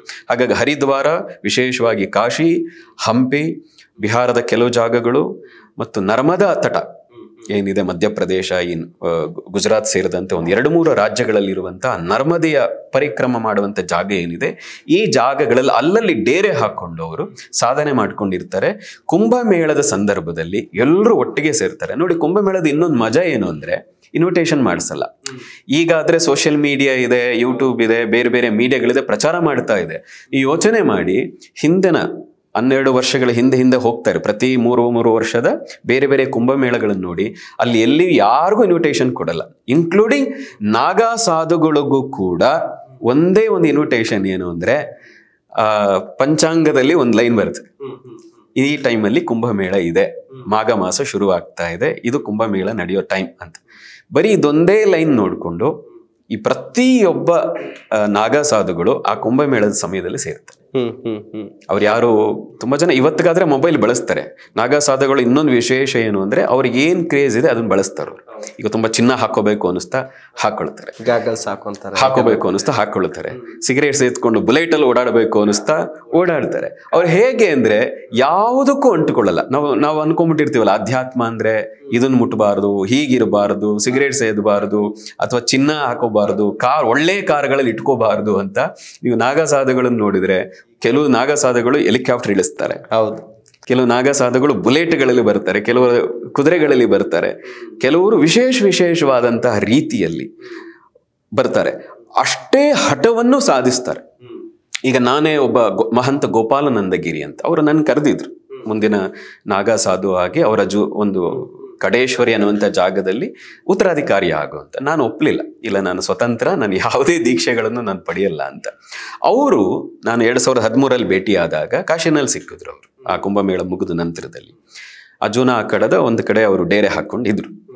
ಅವರು ಅದಕ್ಕೂ ಹಿಂದಿನಿಂದ 12 ವರ್ಷ ಹಿಂದಿನ ಕುಂಭಮೇಳದಿಂದ 2013 ಕುಂಭಮೇಳ ಮತ್ತು ಬಹುಶಃ ಈಗಲೂ ನಿಂತೇ ಇದ್ರು. ಅವರು ಕೆಳಗೆ ಮಲಗುವುದೇ ಇಲ್ಲ, ಒಂದು ಜೋಕಾಲೆ ರೀತಿ ಕಟ್ಕೊಂಡು ಕೇವಲ ದೇಹವನ್ನ ಮಾತ್ರ ಮಲಗಿ ಒಂದು ಕಾಲ ಮೇಲೆ ನಿಂತಿರ್ತಾರೆ. ಸದಾ ಒಂದು ಕಾಲ ದಿನದ 24 ಗಂಟೆ. 2013 ನಾನು ಭೇಟಿಯಾದೆ, ಅದಕ್ಕೂ ಹಿಂದಿನ 12 ವರ್ಷಗಳಿಂದ ಅವ್ರು ನಿಂತಿದ್ರು. ಈ ಸಲ ನಿಂತಿದ್ದಾರೆ. ಈ ರೀತಿ ಹಠಯೋಗ ಅದು. ನಾನು ಹೀಗಿರ್ತೀನಿ, ಇಷ್ಟು ಕುಂಭಮೇಳಗಳು ಆಗುವವರೆಗೂ ನಾನು ಕೂರಲ್ಲ. ಇನ್ನು ಒಬ್ಬ ಸನ್ಯಾಸಿ, ಇನ್ನು ಒಬ್ಬ ನಾಗ ಸಂತ ಬಲಗೈನ ಮೇಲೆತ್ತಿ ನನ್ನ ಕೆಳಗೆ ಇಳಿಸಲ್ಲ, ಅದೇ ಹುಗುರು ಬೆಳ್ಕೊಂಡಿದೆ. ಈ ರೀತಿ ಬೇರೆ ಬೇರೆಯ ನಾಗಾ ಸಾಧುಗಳು ಒಂದೊಂದೇ ರೀತಿ ಸಂಕಲ್ಪ ಮಾಡಿ ಹಠಯೋಗ ಅಂತ ಕರೀತಾರೆ. ಹೀಗಿದ್ದು ಬಿಡ್ತೀನಿ ನಾನು, ಯಾಕಾಗಿರ್ತೀನಿ? ಲೋಕ ಕಲ್ಯಾಣಕ್ಕಾಗಿ, ಜನಗಳ ಒಳ್ಳೆಯದಾಗ್ಲಿ, ಈ ಸನಾತನ ಪರಂಪರೆ ಇನ್ನೂ ಉದ್ಧಾರ ಆಗ್ಲಿ, ಬೆಳೀಲಿ, ಹೆಚ್ಚು ಜನಕ್ಕೆ ಇದರ ಅನುಷ್ಠಾನ ಆಗ್ಲಿ ಅನ್ನೋದು ಉದ್ದೇಶ ಇಟ್ಕೊಂಡು ಸಂಕಲ್ಪ ಮಾಡಿ ಹೇಗೆ ಈ ಭೋಗವನ್ನು ಬಳಸ್ತಾರೋ, ಭೋಗದ ವಸ್ತುಗಳನ್ನ ಮೆಟೀರಿಯಲಿಸ್ಟಿಕ್ ಲೈಫಲ್ಲಿ ಇರ್ತಾರೋ, ಕಾರು, ವಾಚು, ಚಿನ್ನ, ಹೀಗೆ ಹೆಲಿಕಾಪ್ಟರ್ ಇದನ್ನೂ ಬಳಸ್ತಾರೋ, ದ ಸೇಮ್ ಟೈಮ್ ಇದು ಬೇಡ, ನನ್ನ ಕೈ ಎತ್ತಿದ್ರೆ ಇನ್ನು ಮುಗೀತು, ನಾನು ಕೆಳಗೆ ಇಳಿಸಲ್ಲ ಅಂತ ಅನ್ಕೊಂಡ್ಬಿಟ್ರೆ ಅಷ್ಟೇ ಹಠದಿಂದ 12 ವರ್ಷಗಳ ಕಾಲ ಸಾಧನೆ ಮಾಡ್ತಾರೆ. ಅವ್ರ ಕೆಲವು ಸಾಧನೆಗಳು ವೈದ್ಯ ಲೋಕಕ್ಕೂ ಅಚ್ಚರಿನೇ ಗುರುಗಳೇ. ನೋಡಿ, ಬೆಂಗಳೂರಿನಲ್ಲೇ ನಾನು ಒಬ್ಬ ನಾಗಾ ಸಾಧುನ ಭೇಟಿಯಾಗಿದ್ದೆ. ಇಲ್ಲಿ ಕಾವ್ಯ ಹಾಕೊಂಡು ಸಾಮಾನ್ಯರಂತೆ ಇದ್ರು. ಅವರು ಇಡೀ ದಿನದಲ್ಲಿ 2ಅನ್ನೇ ಉಪಯೋಗಿಸ್ತಾ ಇದ್ದದ್ದು. ಏನು ಅಂದ್ರೆ ಆಗಾಗ ಟೀ, ಅವ್ರು ತುಂಬಾ ಟೀನ ಇಷ್ಟಪಡ್ತಾರೆ, ಎಲ್ಲ ನಾಗಾ ಸಾಧುಗಳು ಟೀನ ಇಷ್ಟಪಡ್ತಾರೆ. ಇನ್ನೊಂದು ಸಿಗರೇಟ್. ಅವ್ರು ಊಟ ಇಲ್ಲ, ಎಂಥದ್ದು ಇಲ್ಲ. ನೀವು ಯಾವಾಗ ಟೀ ಕೊಟ್ಟರು ಕುಡಿತಾರೆ. ಟೀ ಜೊತೆಗೆ ಒಂದು ಸಿಗರೇಟ್ ಸೇದಿದ್ರೆ ಇಡೀ ದಿನದ ಊಟ ಮುಗಿದೋಯ್ತು. ಈಗ ಎಷ್ಟು ವಾರಗಳು, 10 ದಿನ 15 ದಿನಗಳು ಅವರು ಊಟ ತಿಂಡಿ ಇಲ್ಲದೆ ನೀರನ್ನು ಕುಡಿಯದೆ ಬದುಕ್ತಾರೆ. ಇದೆಲ್ಲ ಹೇಗೆ? ಯೋಗದಿಂದ ಅವ್ರು ಎಲ್ಲರೂ ಕೂಡ ನಾನು ಮೊದಲೇ ಹೇಳಿದಾಗ ಹಠಯೋಗವನ್ನು ಪ್ರಾಕ್ಟೀಸ್ ಮಾಡ್ತಾರೆ. ಅವರು ಯೋಗ ಸಾಧನೆಯನ್ನು ಪ್ರಾರಂಭಿಕ ಹಂತದಲ್ಲಂತೂ ಪ್ರತಿಯೊಬ್ಬ ನಾಗಾ ಸಾಧು ನೀವು ನೋಡಿರ್ತೀರಿ, ಕಾಲನ್ನ ಮೇಲೆ ಹಾಕೊಳ್ಳೋದಿರ್ಬೋದು, ಬೇರೆ ಬೇರೆ ತರದ ಸಾಧನೆಗಳಲ್ಲಿ ಅವರು ತೊಡಗ್ತಾರೆ. ಅಂದ್ರೆ ದೇಹವನ್ನ ತಮ್ಮ ಹತೋಟಿಯಲ್ಲಿ ಇಟ್ಕೊಳ್ತಾರೆ. ನಾವು ದೇಹ ಈಗ ನಮ್ಮ ಇಂದ್ರಿಯ ಸುಖಕ್ಕಾಗಿ ಮೀಸಲಿಟ್ಬಿಟ್ಟಿದೀವಿ ದೇಹವನ್ನ, ಭೋಗ ದೇಹ. ಈಗ ಅವರು ಸಾಧನಾ ಶರೀರ, ಅವ್ರದ್ದು ತುಂಬಾ ಜನದ್ದು ಭೋಗ ಶರೀರ. ಆದರೆ ನಾಗಾ ಸಾಧುಗಳದು ಸಾಧನಾ ಶರೀರ. ಅವರಿಗೆ ಹೇಗೆ ಬೇಕೋ ಹಾಗೆ ದೇಹವನ್ನು ಇಟ್ಕೊಳ್ಳೋದಕ್ಕೆ. ನೀವು ನೋಡಿ, ಈಗ ಪ್ರಯಾಗರಾಜ ಇರ್ಬೋದು ಅಥವಾ ನೀವು ಹರಿದ್ವಾರ ಇರ್ಬೋದು, ನೀವು ಎಲ್ಲೇ ಹೋಗಿ ಕೊರೆಯುವಂಥ ಚಳಿ, ನೀವು 2 ಸ್ವೆಟರ್ ಹಾಕಬೇಕು, ಟೋಪಿ ಹಾಕಬೇಕು, ಗ್ಲೌಸ್ ಹಾಕಬೇಕು, ಒಳಗೆ ಥರ್ಮಲ್ ಹಾಕಬೇಕು, ಅಷ್ಟಾದ್ರೂ ಚಳಿ ಆಗ್ತದೆ. ಆದ್ರೆ ಆ ಚಳಿನಲ್ಲಿ ಮೈಮೇಲೆ ಒಂದು ಬಟ್ಟೆ, ಮಧ್ಯರಾತ್ರಿ ಬೆಳಗಿನ ಜಾವ ಬ್ರಾಹ್ಮಿ ಮುಹೂರ್ತದಲ್ಲಿ 3 ಗಂಟೆ 3:15 ಸಮಯದಲ್ಲಿ ಲಂಗೋಟಿಯೂ ಇಲ್ಲದೆ ಗಂಗಾ ನದಿಗೆ ಇಳಿತಾರೆ. ಆ ಚಳಿಯಲ್ಲಿ ನಾವೆಲ್ಲ ನಡುಗ್ತೀರಿ, ಸಾಮಾನ್ಯರು ಕೂಡ. ಆದ್ರೆ ಆ ನಾಗಾ ಸಾಧುಗಳು ನೀವು ನಡುಗೋದು ನೋಡೋದೇ ಇಲ್ಲ. ಅವರು ಸ್ವಲ್ಪ ಸಾಧನೆ ಮಾಡಿರುವಂತ ಹೊಸಬ್ರಿಗಾದ್ರೆ ಸ್ವಲ್ಪ ಈಗ ಇನ್ನು ಎಂಟ್ರಿ ಲೆವೆಲಲ್ಲಿ ಇರ್ತಾರೆ, ಸಾಧನೆ ಮಾಡಬೇಕು. ಆದರೆ ಸಾಧನೆ ಮಾಡಿರುವಂತ ನಾಗಾ ಸಾಧು ನಡುಗುವುದೇ ಇಲ್ಲ. ಮತ್ತು ನೀವು ಅಲ್ಲೆಲ್ಲ ನೋಡಿದ್ರೆ ದುನಿ ಹಾಕೊಂಡು ಕೂತಿರ್ತಾರೆ. ಅದೇ ದುನಿಯ ಭಸ್ಮವನ್ನು ಹಾಕೊಂಡು ಒಂದು ಲಂಗೋಟಿ ಹಾಕೊಂಡು ಕೂತಿರ್ತಾರೆ. ಅವರಿಗೆ ಚಳಿ ಅನ್ನೋದು ಅಂದರೆ ದೇಹದ ಮೇಲೆ ಅಂತಹ ಹಿಡಿತ. ನಾಗಾ ಸಾಧುಗಳು ಇದನ್ನು ಬಳಸ್ತಾರೆ, ಕಾರು ಬಳಸ್ತಾರೆ, ವಾಚ್ ಬಳಸ್ತಾರೆ, ಚಿನ್ನ ಬಳಸ್ತಾರೆ, ಅದನ್ನು ಮಾತ್ರ ನೋಡಬಾರದು. ಅವರ ಒಂದು ಅದು ಕೂಡ ನನಗೆ ಕಸಕ್ಕೆ ಸಮಾನ ಅನ್ನೋ ರೀತಿಯಲ್ಲೇ ನೋಡ್ತಾ ಇರ್ತಾರೆ. ಅದನ್ನೇನೋ ವಿಶೇಷವಾದ ತಲೆ ಮೇಲೆ ಹೊತ್ಕೊಂಡಿರಲ್ಲ, ಮನಸ್ಸಲ್ಲಿ ಇಟ್ಕೊಂಡಿರಲ್ಲ ಸಾಮಾನ್ಯರ ರೀತಿ. ಬೇಡ ಅಂದದ್ದೇನು ಅದನ್ನು ತೆಗೆದು ಹಾಕಿ ಈಗ ಬರೀ ಕೊಂಪಿನವನ್ನೇ ಹೆಸೆದು ಚಳಿಯಲ್ಲೂ ನಗ್ನವಾಗಿ ಗಂಟೆಗಟ್ಟಲೆ ಕುತ್ಕೊಳ್ಳುವಂತ ತಾಕತ್ತು, ಕ್ಷಮತೆ ಅವರಿಗಿದೆ. ಈಗ ಈ ಅಘೋರಿಗಳಿಗೂ ನಾಗಾ ಸಾಧುಗಳಿಗೂ ವ್ಯತ್ಯಾಸ ಏನು ಅನ್ನುವಂಥದ್ದೇ ದೊಡ್ಡ ಪ್ರಶ್ನೆ. ಆಲ್ಮೋಸ್ಟ್ ನೋಡೋಕ್ಕೆಲ್ಲ ಒಂದೇ ಥರ ಇರ್ತಾರೆ. ಅಘೋರಿಗಳು ನಾಗಾ ಸಾಧುಗಳಿಗೆ ಇನ್ನೂ ತುಂಬ ನೋಡೋಕ್ಕೆ ಸ್ವಲ್ಪ ಭಯಂಕರವಾಗಿ ಅವರ ಆಚರಣೆಗಳು, ಅವರ ಊಟದ ಪದ್ಧತಿ ಎಲ್ಲ ಅನ್ನುವಂಥದ್ದು. ಹೇಗೆ ಹೇಳ್ತೀರಿ ಗುರುಗಳೇ ಇದನ್ನ? ನೋಡಿ, ನಾಗಾ ಸಾಧುಗಳು ಅಂದ್ರೆ ನೀವು ಸಾಮಾನ್ಯ ಸನ್ಯಾಸಿ ಅಂತಾನೆ ಅನ್ಕೊಳ್ಳಿ. ಅವರು ಸಾತ್ವಿಕವಾದಂಥ ಮಾರ್ಗದಲ್ಲಿ ಇರ್ತಾರೆ. ಅವರು ಮಾಂಸಾಹಾರಿಗಳಲ್ಲ. ಟೀ ಕುಡಿತಾರೆ, ಸ್ವಲ್ಪ ಭಂಗಿಯನ್ನು ಉಪಯೋಗಿಸ್ತಾರೆ ಸಾಧನೆಗಾಗಿ ಬಿಟ್ಟರೆ. ಇನ್ನು ಉಳಿದಂತೆ ಸಾಮಾನ್ಯ ಒಬ್ಬ ಸನ್ಯಾಸಿ ಹೇಗಿರ್ತಾರೋ ಹಾಗೆ ಇರ್ತಾರೆ. ಆದರೆ ಅಘೋರಿಗಳೇನು ಅಂದರೆ ಅವರನ್ನ ವಾಮಭಾಗ, ಎಡಗೈ ಸಾಧಕರು ಅಂತ ನಾವು ಕರಿತೀವಿ. ಅದನ್ನು ಅಘೋರಿಗಳೇನು ಅಂದರೆ ಹೆಸರನ್ನಲ್ಲೂ ಇದೆ ಅಘೋರಿ ಅಂತ. ಶಿವನ ಹೆಸರು ಘೋರ, ನೀವು ಕೇಳಿರ್ತೀರಿ, ಘೋರೇಭ್ಯೋ ಅಘೋರೇಭ್ಯೋ ಅಂತೆಲ್ಲ ಕೇಳಿರ್ತೀರಿ. ಅಘೋರ ಅಂದ್ರೇನು? ಘೋರ ಅಲ್ಲದ್ದು ಅಂದ್ರೆ ಭಯಂಕರವಾಗಿ ಇಲ್ಲದವ್ರು ಯಾರು ಅಂದ್ರೆ ಅವರು ಅಘೋರಿಗಳು ಅಂತ. ಆದರೆ ಸಾಮಾನ್ಯರ ದೃಷ್ಟಿಯಿಂದ ಅವರು ಘೋರವಾಗಿ ಕಾಣಿಸ್ತಾ ಇರ್ತಾರೆ. ಆದರೆ ಮನಸ್ಸಿನಲ್ಲಿ ಅವರು ಅಘೋರಿಗಳು, ಸಾಧುಗಳು, ತುಂಬ ಸಂತರ ರೀತಿಯಲ್ಲಿ ಇರ್ತಾರೆ. ಆದರೆ ನಾಗಾ ಸಾಧುಗಳು ಅಘೋರಿಗಳು ಒಟ್ಟಿಗೆ ಇರಲ್ಲ. ಅವರು ಈ ಕನ್ಫ್ಯೂಸ್ ಎಲ್ಲರೂ ಮಾಡ್ಕೊಳ್ತಾರೆ. ನಾಗಾ ಸಾಧುಗಳು ಸ್ನಾನಾದಿಗಳು, ಅವರ ನಿತ್ಯ ಅನುಷ್ಠಾನಗಳು, ಅವರ ದೇವತೆಯ ಆರಾಧನೆ ಎಲ್ಲವೂ ಇರ್ತದೆ, ಒಬ್ಬ ಸಾಮಾನ್ಯ ಸನ್ಯಾಸಿಗೆ ಹೇಗಿರ್ತದೋ ಹಾಗೆ. ಆದರೆ ಅಘೋರಿಗಳು ಅವರಿಗೆ ಸ್ನಾನ, ಯಾವುದೇ ಥರದ ಮಡಿ, ಈ ರೀತಿಯ ಏನು ಪದ್ಧತಿಗಳಿದೆ, ಆ ಪೂಜೆಗಳಿದೆ, ಅಘೋರ ಸಾಧನೆ ಅಂತಲೇ ಅವ್ರದ್ದಿದೆ. ಆದರೆ ಪಂಚ ಮಕಾರಗಳನ್ನು ಬಳಸ್ತಾರೆ. ಅವರು ಮದ್ಯವನ್ನು ಬಳಸ್ತಾರೆ, ಮಾಂಸವನ್ನು ಬಳಸ್ತಾರೆ, ಮೀನು ಮತ್ಸ್ಯವನ್ನು ಬಳಸ್ತಾರೆ, ಮೈಥುನ ಅಂದರೆ ಸೆಕ್ಸನ್ನು ಅವರು ಇಟ್ಕೊಳ್ತಾರೆ. ಅದರ ಜೊತೆಗೆ ಮದ್ಯ ಇರ್ಬೋದು, ಮುದ್ರವನ್ನು ಬಳಸ್ತಾರೆ. ಈಗ ಪಂಚ ಮಕಾರಗಳನ್ನು ಬಳಸಿ ಸಾಧನೆಯನ್ನು ಮಾಡ್ತಾರೆ ಅವರು. ಅಘೋರ ಸಾಧನೆ ಅನ್ನೋದೇ ಅತ್ಯಂತ ಈ ಲೋಕದ ಜನರ ದೃಷ್ಟಿಯಿಂದ ಇವತ್ತಿಗೆ ಆಸಕ್ತಿ ಬೆಳೀತಾ ಇದೆ. ಆದರೆ ನಾಗಾ ಸಾಧುಗಳ ದೃಷ್ಟಿಯಿಂದ ಅದು ಸರಿಯಲ್ಲ ಅಂತ.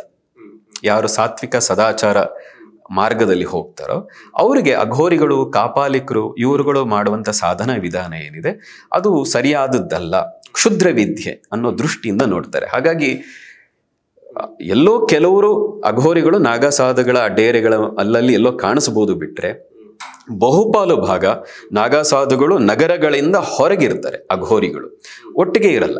ಮತ್ತು ಅವರು ಅಘೋರಿಗಳು ಕಾವಿ ಬಟ್ಟೆ ಹಾಕಲ್ಲ, ಸಾಮಾನ್ಯವಾಗಿ ಕಪ್ಪು ಬಟ್ಟೆಯನ್ನು ಹಾಕ್ತಾರೆ. ಇಲ್ಲದೆ ಇದ್ರೆ ಅವರು ಕೂಡ ನಾಗಾ ಸಾಧುಗಳ ರೀತಿಯಲ್ಲಿ ನಾಗಾ ಸಾಧುಗಳು ಅವ್ರು ಹಾಕಿರುವಂಥ ಧ್ವನಿಯಲ್ಲಿರುವಂಥ ಭಸ್ಮವನ್ನು ಹಾಕ್ಕೊಳ್ತಾರೆ. ಅಘೋರಿಗಳು ಚಿತಾಭಸ್ಮ, ಯಾವುದೋ ಸ್ಮಶಾನದಲ್ಲಿ ಸಾಧನೆ ಮಾಡ್ತಾರೆ, ಸ್ಮಶಾನದಲ್ಲೇ ವಾಸ ಮಾಡ್ತಾರೆ, ಅಲ್ಲೇ ಹುರಿತಾ ಇರುವಂಥ ಚಿತೆಯ ಪಕ್ಕದಲ್ಲಿ ಕುತ್ಕೊಳ್ತಾರೆ. ನೀವು ಮಣಿಕರ್ಣಿಕ, ಕಾಶಿಯ ಮಣಿಕರ್ಣಿಕ ಘಾಟ್ಗೆ ಹೋದರೆ ಅಥವಾ ಹರಿಶ್ಚಂದ್ರ ಘಾಟ್ಗೆ ಹೋದರೆ ನೋಡ್ತೀರಿ, ವಿಶೇಷವಾಗಿ ಮಣಿಕರ್ಣಿಕ ಘಾಟಲ್ಲಿ ಸಾಕಷ್ಟು ಜನ ಅಘೋರಿಗಳನ್ನು ಕಾಣ್ತೀರಿ. ಅಲ್ಲೇ ಇರುವಂಥ ಚಿತಾಭಸ್ಮವನ್ನೇ ಹಾಕ್ಕೊಂಡು ಅವರು ಸಾಧನೆಯಲ್ಲಿ ಕುತ್ಕೊಳ್ತಾರೆ. ಶವ ಸಾಧನೆ, ಈ ರೀತಿಯ ಬೇರೆ ಬೇರೆ ಥರದ, ಅಂದರೆ ಸಾಮಾನ್ಯರ ಸಾಧಕರ ದೃಷ್ಟಿಯಿಂದ ಅದನ್ನು ಕ್ಷುದ್ರ ಸಾಧನ ಅಂತ ಕರೀತಾರೆ. ಅವರ ದೃಷ್ಟಿಯಿಂದ ಆಧ್ಯಾತ್ಮಿಕತೆಯ ಉನ್ನತ ಸಾಧನ ಮಾರ್ಗ ಅವ್ರದ್ದು, ಅಘೋರಿಗಳದ್ದು. ಅವರು ಮೈಥುನವನ್ನು ಕೂಡ, ಮದ್ಯವನ್ನು, ಮಾಂಸವನ್ನು ಎಲ್ಲರ ಸಮಾನ ದೃಷ್ಟಿಯಿಂದ, ಅಂದ್ರೆ ನಾವು ತಿರಸ್ಕಾರ ಅಂತ ಏನು ನೋಡ್ತೀವಿ, ಭಗವಂತನ ಸೃಷ್ಟಿಯಲ್ಲಿ ನೀವು ಯಾಕೆ ತಿರಸ್ಕಾರ ಅಂತ ನೋಡ್ತೀರಿ? ಗಂಗೆ ಎಷ್ಟು ಶುದ್ಧಳೋ ಚರಂಡಿ ನೀರು ಅಷ್ಟೇ ನಮಗೆ ಪವಿತ್ರಳು ಅಂತ. ಅಂದ್ರೆ ನಾವು ಅದ್ವೈತ ಅಂತ ಕರಿತೀವಿ. ಅದ್ವೈತದ ಉನ್ನತ ಸಾಧನಾ ವಿಧಾನ ಆ ಅಘೋರಿಗಳದ್ದು. ಈ ಅಘೋರಿಗಳು ಇಷ್ಟೇ ಪ್ರಮಾಣದಲ್ಲಿ ಈ ಕುಂಭಮೇಳಕ್ಕೆ ಬರ್ತಾರ ಗುರು? ಇಲ್ಲ, ಅವರು ತುಂಬಾ ಬೆರಳೆಣಿಕೆಯಷ್ಟು ಜನ ಅಷ್ಟೇ ಇರೋದು. ನಾಗಾ ಸಾಧುಗಳು ಅಷ್ಟೇ ಇಲ್ಲ. ಈಗ ನೋಡಿ, ಜೂನಾ ಅಖಾಡದಲ್ಲೇ ಸುಮಾರು ಒಂದು 10 ಲಕ್ಷ ಜನ ಏನೋ ಇದ್ದಾರೆ ಅಂತ ಹೇಳ್ತಾರೆ ನಾಗಾ ಸಾಧುಗಳು. ನಿರಂಜನಿ ಅಖಾಡದಲ್ಲಿ ಆಲ್ಮೋಸ್ಟ್ 7-8 ಲಕ್ಷನೋ 5 ಲಕ್ಷ ಏನೋ ಇದ್ದಾರೆ ಅವರು ಕೂಡ. ಈ ಟೋಟಲ್ ಸೇರಿಸಿದ್ರೆ ಒಂದು 15-20 ಲಕ್ಷ ನಾಗಾ ಸಾಧುಗಳು ಇದ್ದಾರೆ ಅಂತ. ಒಟ್ಟಾರೆ ಎಲ್ಲ ಅಖಾಡಗಳನ್ನ, ಇವತ್ತು ಕಿನ್ನಾರ ಅಖಾಡ ಅಂತ ಕೂಡ ಶುರುವಾಗಿದೆ, ಅವರೆಲ್ಲ ಸೇರಿಸಿದಾಗೆ ಒಂದು 15-20 ಲಕ್ಷ ಜನ ನಾಗಾ ಸಾಧುಗಳಿದ್ದಾರೆ. ನಿಮಗೆ ಅಘೋರಿಗಳು ನಿಮಗೆ ಸಾವಿರಗಳಲ್ಲಿ ಸಿಗ್ತಾರೆ ಅಷ್ಟೆ. ಲಕ್ಷಗಳಲ್ಲಿ ಸಿಗಲ್ಲ. ಮತ್ತು ಅಘೋರಿಗಳಾಗುವುದು ಕೂಡ, ಆ ಪರೀಕ್ಷೆಯನ್ನು ಗೆಲ್ಲೋದು ಕೂಡ ಅಷ್ಟು ಸುಲಭ ಅಲ್ಲ. ಉದಾಹರಣೆಗೆ, ಅಲ್ಲ ಅದಕ್ಕೇನಾದ್ರು ಅಖಾಡ ಅಂತ ಅವ್ರದ್ದು ಏನಾದ್ರು ಇಲ್ಲ, ಅಖಾಡ ಅಂತಿಲ್ಲ, ಅವ್ರದೇ ಆದಂತ ಸಂಸ್ಥೆಗಳಿದೆ. ಈಗ ನೀವು ಕಾಮಕ್ಯಕ್ಕೆ ಹೋದ್ರೆ ಅಥವಾ ಉಜ್ಜಯಿನಿಗೆ ಹೋದ್ರೆ, ಹರಿದ್ವಾರದ ಹೊರ ವಲಯಗಳಿಗೆ ಹೋದ್ರೆ ನಿಮಗೆ ಅಲ್ಲಿ ಬೆರಳೆಣಿಕೆ ಸಂಖ್ಯೆಗಳಲ್ಲಿ ಸಿಗ್ತಾರೆ.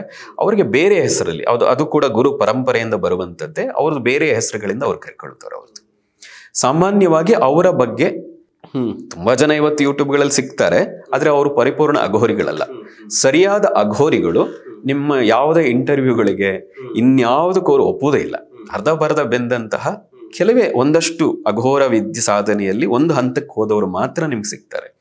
ಆ ಅಘೋರ ಸಾಧನೆಯಲ್ಲಿ ಯಾರು ಇನ್ ಡೆಪ್ತ್ ಹೋಗಿರ್ತಾರೆ ಅವ್ರು ಅಷ್ಟು ಸುಲಭವಾಗಿ ಅವರ ವಿಷಯಗಳ ಬಗ್ಗೆ ಮಾತಾಡಕ್ಕೆ ಸಿಗಲ್ಲ. ಅವರು ವ್ಯಾವಹಾರಿಕ ಪ್ರಾಪಂಚಿಕದಿಂದ ತುಂಬಾ ದೂರದಲ್ಲಿ ಇರ್ತಾರೆ. ಹಾಗಾಗಿ ನೀವು ಯಾವುದೇ ಹೋದ್ರು ಊರಿನಿಂದ ಹೊರಗಿರ್ತಾರೆ ಅಘೋರಿಗಳು. ನಾಗಾ ಸಾಧುಗಳು ಬೇಕಾದ್ರೆ ಊರು ಮಧ್ಯ ಬಂದು ಡೇರೆ ಹಾಕೊಂಡು ಕೂತ್ಕೊಳ್ತಾರೆ.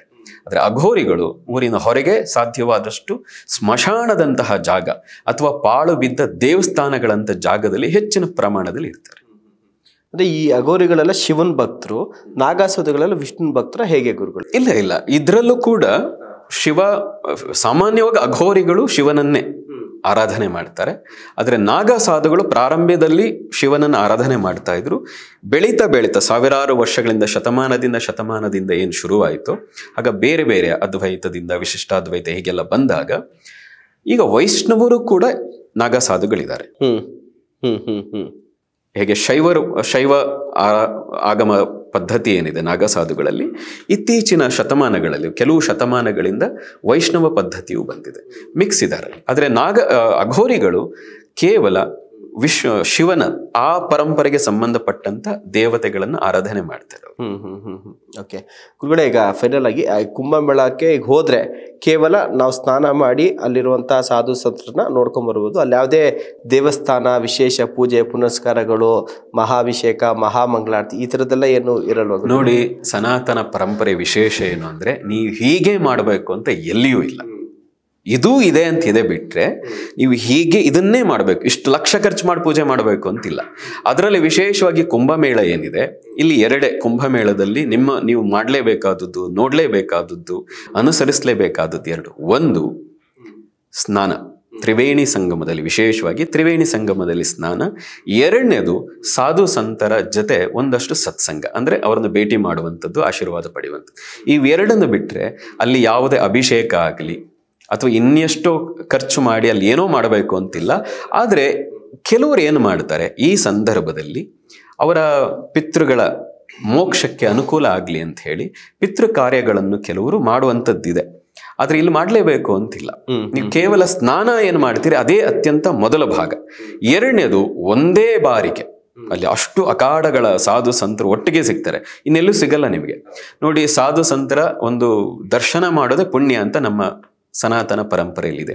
ಅಂಥದ್ರಲ್ಲಿ ಲಕ್ಷಾಂತರ ಜನ, ಸಾವಿರಗಟ್ಟಲೆ ಅಲ್ಲ, ಲಕ್ಷಾಂತರ ಜನ ವಿಶೇಷವಾದಂಥ ಸಾಧು ಸಂತರು, ವಿಶೇಷವಾಗಿ ನಾಗಾ ಸಾಧುಗಳು, ಅಖಾಡದ ಮುಖ್ಯಸ್ಥರುಗಳು ಸಿಗುವಂಥದ್ದು ಕುಂಭಮೇಳದಲ್ಲಿ. ಇಲ್ಲದೆ ಇದ್ರೆ ಹರಿದ್ವಾರದಲ್ಲಿ ಒಬ್ಬರು ಇರ್ತಾರೆ, ಉಜ್ಜಯಿನಿಲಿ ಒಬ್ಬರು ಇರ್ತಾರೆ, ಕಾಶಿನಲ್ಲಿ ಒಬ್ಬರು ಇರ್ತಾರೆ. ಹಾಗಾಗಿ ಎಲ್ಲರನ್ನು ಭೇಟಿ ಮಾಡೋಕ್ಕೆ ನೀವು ಅಲ್ಲಲ್ಲಿ ಜಾಗಕ್ಕೆ ಹೋಗ್ಬೇಕು. ಆದರೆ ಇಲ್ಲಿ ಕುಂಭಮೇಳದಲ್ಲಿ ಒಟ್ಟಾರೆ ಎಲ್ಲ ನಾಗಾ ಸಾಧುಗಳಿಂದ ಹಿಡಿದು ಮಹಂತರು, ಮಹಾಮಂಡಲೇಶ್ವರರಿಂದ ಹಿಡಿದು ಶಂಕರಾಚಾರ್ಯರ ಆಮ್ನಾಯ ಮಠಗಳ ಪೀಠಾಧಿಪತಿಗಳಿಂದ ಹಿಡಿದು ಪ್ರತಿಯೊಬ್ಬರು ಇರ್ತಾರೆ. ಹಾಗಾಗಿ ಅವರ ದರ್ಶನ ಮಾಡೋದು ಅತ್ಯಂತ ಸೂಕ್ತ ಅಂತ. ಇವೆರಡನ್ನು ಮಾಡಿ, ಇನ್ನೇನನ್ನು ಮಾಡಬೇಕಾದದ್ದಿಲ್ಲ, ಇನ್ಯಾವುದೇ ವಿಶೇಷವಾದಂತಹ ಪೂಜೆ ಮಾಡಬೇಕಾದದ್ದಿಲ್ಲ. ಆದರೆ ವಿಶೇಷವಾಗಿ ಪ್ರಯಾಗರಾಜದಲ್ಲಂತೂ ಅಲ್ಲಿ ಒಂದು ಆಲದ ಮರ ಇದೆ, ಶತಮಾನಗಳಿಂದ ಇರುವಂತ ಒಂದು ಬೃಹತ್ತಾದಂಥ ಆಲಮರದ ಮರ ಇದೆ. ಅದರ ದರ್ಶನ, ಅದನ್ನ ಏನೇ ಮಾಡಿದ್ರೂ ನಾಶ ಮಾಡೋಕ್ಕಾಗಿಲ್ಲ ಅನ್ನುವಂಥ ಒಂದು ಕಥೆ ಇದೆ ಅದಕ್ಕೆ.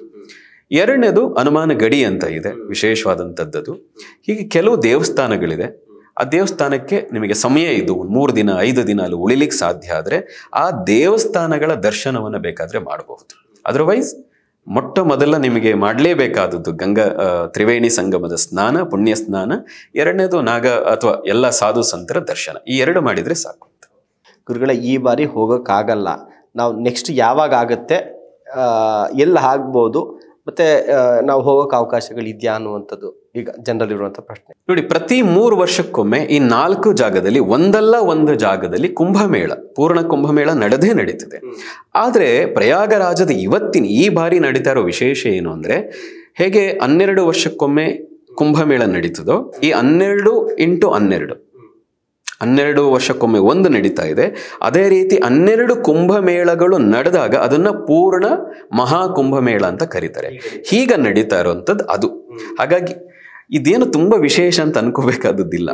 12 ವರ್ಷಕ್ಕೆ ಏನು ಕುಂಭಮೇಳ ನಡೀತಾ ಇದೆ, ಪ್ರತಿ 12 ವರ್ಷಕ್ಕೊಮ್ಮೆ ಈ ಉಜ್ಜಯಿನಿ ಇರ್ಬೋದು, ಕಾಶಿ ಇರ್ಬೋದು, ಪ್ರಯಾಗರಾಜ ಇರ್ಬೋದು, ನಾಸಿಕ್ ಇರ್ಬೋದು, ಹರಿದ್ವಾರ ಇರ್ಬೋದು, ಒಂದಲ್ಲ ಒಂದು ಕಡೆ ನಡೀತಾ ಇದೆ. ನೀವು ಯಾವುದಾದ್ರೂ ಒಂದು ಜಾಗಕ್ಕೂ ಅಥವಾ ಪ್ರತಿ ಬಾರಿ ಎಲ್ಲಾ ಜಾಗಕ್ಕೂ ಹೋಗಿ ನೋಡಿ. ಭಾರತದ ವಿಶೇಷ ಆದಿಶಂಕರಾಚಾರ್ಯರ ಒಂದು ದೂರದೃಷ್ಟಿಕೋನ, ಇಡೀ ಭಾರತ ಒಂದು ಅನ್ನೋದನ್ನ ಅವರು ಕಲ್ಪನೆ ಇಟ್ಕೊಂಡು ಮಾಡಿತ್ತು. ಹಾಗಾಗಿ 4 ಜಾಗಗಳಲ್ಲಿ ಅವರ ಮಠಗಳನ್ನು ಸ್ಥಾಪನೆ ಮಾಡಿದ್ದಿರಬಹುದು. ಇಡೀ ದೇಶದ ರಕ್ಷಣೆಗೆ, ಭಾರತದ ರಕ್ಷಣೆಗೆ ನಾಗಾಸಾಧಗಳನ್ನು ಸಂಘಟನೆ ಮಾಡಿದ್ದಿರಬಹುದು. 51 ಶಕ್ತಿಪೀಠಗಳನ್ನ ಮತ್ತು 12 ಜ್ಯೋತಿರ್ಲಿಂಗಗಳನ್ನ ಪುನರುದ್ಧಾರ ಮಾಡಿದ್ದಿರಬಹುದು. ಈ ದೇಶ ಒಂದು ಅನ್ನೋದಕ್ಕೋಸ್ಕರವಾಗಿ ಆದಿಶಂಕರಾಚಾರ್ಯರು 1200 ವರ್ಷಗಳ ಹಿಂದೆನೆ ಅವರ ಕಲ್ಪನೆ ಎಷ್ಟು ದೊಡ್ಡದಿತ್ತು ಅಂತ. ಹಾಗಾಗಿ ನೀವು ಈ ಕುಂಭಮೇಳಕ್ಕೆ ಹೋದ್ರೆ ಇಡೀ ಭಾರತವನ್ನ ದರ್ಶನ ಮಾಡಿದ ಹಾಗೆ. 12 ಜ್ಯೋತಿರ್ಲಿಂಗ, 51 ಶಕ್ತಿಪೀಠಗಳು, ಏನು 100 ನದಿಗಳಿದೆ, ವಿಶೇಷವಾಗಿ 7 ಮಹಾನದಿಗಳಿದೆ, ಅದೆಲ್ಲವನ್ನು ಒಟ್ಟಿಗೆ ನೋಡಿದಂಥ ಪುಣ್ಯ ಬರ್ತದೆ ಅಂತ. ಅಂದ್ರೆ ನಿಮ್ಗೆ ಆ ಜ್ಞಾನ ಸಿಗ್ತದೆ, ಪ್ರಪಂಚ ಜ್ಞಾನ ಅಂತ ಕರೀತಾರಲ್ಲ, ಅದು ಸಿಗುವಂಥ ಜಾಗ. ಲಕ್ಷಾಂತರ ಜನ ನೋಡ್ತೀರಿ, ಮಾತಾಡ್ತೀರಿ. ಇದೆಲ್ಲ ಮಾಡಿದಾಗ ನಿಮ್ಮಲ್ಲಿ ಜ್ಞಾನ ಬೆಳೀತದೆ. ಇದೆಲ್ಲ ದೃಷ್ಟಿಯಿಂದ ಮಾಡಿದಂಥ ಕಾರ್ಯಕ್ರಮಗಳಿದು. ನಿಮ್ಮ ಉನ್ನತಿಗೆ, ಮನಸ್ಸಿನ ಉನ್ನತಿಗೆ, ಆಧ್ಯಾತ್ಮಿಕದ ಉನ್ನತಿಗೆ, ಆತ್ಮದ ಉನ್ನತಿಯ ದೃಷ್ಟಿಯಿಂದ ಮಾಡ್ತಾ ಇರುವಂಥ ಕಾರ್ಯಕ್ರಮ. ಹಾಗಾಗಿ ಒಂದಲ್ಲ ಒಂದು ಜಾಗದಲ್ಲಿ 4 ಜಾಗಗಳಲ್ಲಿ ನಡೀತದೆ. ನಿಮ್ಗೆ ಯಾವಾಗ ಸಾಧ್ಯ, ಹೇಗೆ ಸಾಧ್ಯ, ಒಂದಲ್ಲ ಒಂದು ಕುಂಭಮೇಳಗಳಲ್ಲಿ ಭಾಗವಹಿಸಿ ನೀವು ಒಂದು ವಿಶೇಷ ಅನುಭೂತಿಯನ್ನಂತೂ ಪಡಿತೀರಿ. ಅದರಲ್ಲೂ ಪ್ರಯಾಗರಾಜ, ಅದನ್ನ ಪ್ರಯಾಗ ರಾಜ ಅಂತಾನೆ ಕರೀತಾರೆ, ತೀರ್ಥ ರಾಜ ಅಂತ ಕರೀತಾರೆ, ತೀರ್ಥಕ್ಷೇತ್ರಗಳಲ್ಲೇ ರಾಜ ಅಂತ ಕರೀತಾರೆ. ಅಥವಾ 2ನೇದು ಹರಿದ್ವಾರ. ಈ 2 ಅತ್ಯಂತ ವಿಶೇಷವಾದದ್ದು. ಖಂಡಿತವಾಗಿ ಒಂದಲ್ಲ ಒಂದು ಕುಂಭಮೇಳ 3 ವರ್ಷಕ್ಕೊಮ್ಮೆ ಅಂತೂ ಈ 4 ಜಾಗದಲ್ಲಿ ಒಮ್ಮೆ ಅಂತೂ ನಡೀತದೆ. ಖಂಡಿತ ಭಾಗವಹಿಸಬಹುದು.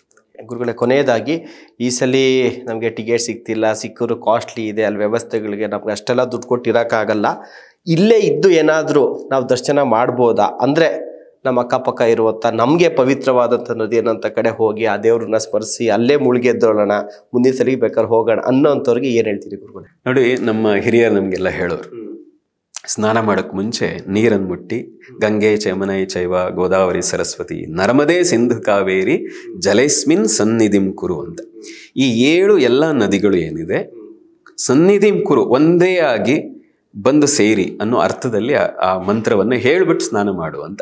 ಅದರ ಅರ್ಥ ಏನು ಅಂದ್ರೆ, ಎಲ್ಲಾ ನದಿಗಳ ಸಂಗಮ ಕ್ಷೇತ್ರ ನಿಮ್ಮ ಮನೆಯಲ್ಲಿರುವಂತ ನೀರಿನಲ್ಲೂ ಇದೆ. ಹಾಗಾಗಿ ಯಾರು ಹೋಗಕ್ಕಾಗದೇ ಇದ್ರೆ ಯೋಚನೆ ಮಾಡಬೇಡಿ, ಆ ನೀರಿಗೆ ಈ ರೀತಿ ಪ್ರಾರ್ಥನೆ ಮಾಡಿಕೊಂಡು, ವಿಶೇಷವಾಗಿ ಆ ಶಾಯಿ ಸ್ನಾನದ ಸಂದರ್ಭ ಏನು ಬರ್ತದೆ, ಆ ಸಂದರ್ಭಗಳಲ್ಲಿ ಆ ನೀರಿಗೊಂದು ಪ್ರಾರ್ಥನೆ ಮಾಡಿಕೊಂಡು ಸ್ನಾನ ಮಾಡಿ ಮನೆಯಲ್ಲೇ ಜಪ, ನಿಮಗೇನು ನಿಮ್ಮ ಗುರುಗಳು ಕೊಟ್ಟಿರುವಂಥ ವಿಶೇಷವಾದಂಥ ಮಂತ್ರ ಇದ್ದರೆ ಅಥವಾ ನಿಮ್ಮ ಮನೆ ದೇವರ ವಿಶೇಷ ಪೂಜೆಯನ್ನಾದರೂ ಮಾಡಿದ್ರು ಅಲ್ಲಿ ಹೋಗಿ ಸ್ನಾನ ಮಾಡುವಷ್ಟೇ ಪುಣ್ಯದ ಫಲವನ್ನು ನೀವು ಮನೆಯಲ್ಲಿದ್ದು ಪಡಿತೀರಿ. ಆದರೆ ವಿಶೇಷವಾದಂಥ ಅನುಭೂತಿ ನಿಮಗೆ ಆಗಬೇಕಾದ್ರೆ ಮಾತ್ರ ಹೋಗಿ. ಹಾಗೆ ಆಗ್ತಾ ಇಲ್ಲ, ಅನುಕೂಲಗಳಿಲ್ಲದೆ ಇದ್ದರೆ ಅದಕ್ಕೆ ಕೊರಗುವಂಥ ಯಾವ ಅವಶ್ಯಕತೆಯೂ ಇಲ್ಲ. ಶಿವನಿಗೆ ಒಂದು ಬಿಲ್ವ ಪತ್ರೆ ಅರ್ಪಿಸಿದ್ರು ಸಾಕು. ನಮ್ಮ ಕಲ್ಪನೆ, ಸನಾತನ ಪರಂಪರೆ ಕಲ್ಪನೆ ಅಂತದ್ದು. ವಿಷ್ಣುವಿಗೆ ಜಸ್ಟ್ ಒಂದು ತುಳಸಿಯವನ್ನ ಅರ್ಪಿಸಿದ್ರು ಸಾಕು ಅಂತ. ಗಣೇಶನಿಗೆ ಒಂದು ಗರ್ಗೆಯನ್ನು ಅರ್ಪಿಸಿ ನಮಸ್ಕಾರ ಮಾಡಿದ್ರು ಸಾಕು ಅಂತ. ದೇವಿಗೆ ಯಾವುದೊಂದು ಕೆಂಪು ಹೂವನ್ನ, ಪುಷ್ಪವನ್ನ ಅರ್ಪಿಸಿ ನೀನು ಪ್ರಾರ್ಥನೆ ಮಾಡಿದ್ರು ಸಾಕು. ನೀನು ಹೋಮ ಮಾಡಬೇಕು, ಹವನ ಮಾಡಬೇಕು ಅಂತಿಲ್ಲ. ನಿನ್ನ ಮನಸ್ಸಿನ ಶ್ರದ್ಧೆಯಿಂದ, ಶುದ್ಧ ಭಾವದಿಂದ ಈ ಒಂದೊಂದು ಪ್ರಾಕೃತಿಕವಾಗಿ ಸಹಜವಾಗಿ ಸಿರುವಂಥ ಒಂದು ಎಲೆಯನ್ನು ಅರ್ಪಿಸಿದ್ರು ಸಾಕು ಅನ್ನುವಂಥ ಕಲ್ಪನೆ ನಮ್ಮ ಸನಾತನ ಪರಂಪರೆದು. ಹಾಗೆ ನಿಮ್ಮ ಮನೇಲಿರುವಂಥ ನೀರನ್ನೇ ಮುಟ್ಟಿ ಗಂಗೆ ಚಮನೈ ಚೈವ ಸ್ತೋತ್ರ ಶ್ಲೋಕವನ್ನು ಹೇಳಿಕೊಂಡು, ತಾಯಿ ಬರಕ್ಕಾಗ್ತಾ ಇಲ್ಲ, ನೀನೇ ಇಲ್ಲೇ ಬಂದು ನಮ್ಗೆ ಆಶೀರ್ವಾದ ಮಾಡುವಂಥ ಪ್ರಾರ್ಥನೆ ಸ್ನಾನ ಮಾಡಿ ಮನೆ ದೇವರಿಗೆ ಹೋಗಿ ನಮಸ್ಕಾರ ಮಾಡಿ ಅಷ್ಟೇ ಪುಣ್ಯವನ್ನು ಪಡಿತೀರಿ.